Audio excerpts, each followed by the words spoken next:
Hey Google, pwede ko bang habulin yon?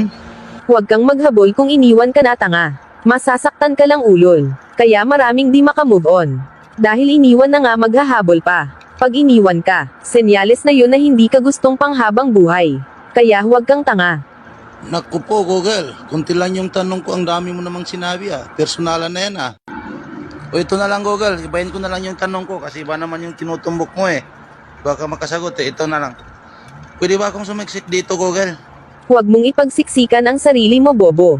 Kung wala ng space para sa'yo, dumistansya ka na lang tanga. Kung patuloy mong ipagsiksikan ang sarili mo, masasaktan ka lang sa mga makikita mo. Ay, naku po Google. Ayan ka na naman, pinipersonal mo na naman ako sa mga sagot mo niyan Parang tinatamaan ako Hindi naman yan yung tanong ko pero parang pinaparinggan mo yung mga nanonood Marami kasing tanga sa mga nanonood Iniwan na nga, naghahabol pa. Sa bagay, tama ka Google. Ayan guys, huwag tayong tanga. Kasi pati si Google alam niyang tanga tayo Iniwan na nga tayo, maghahabol pa tayo.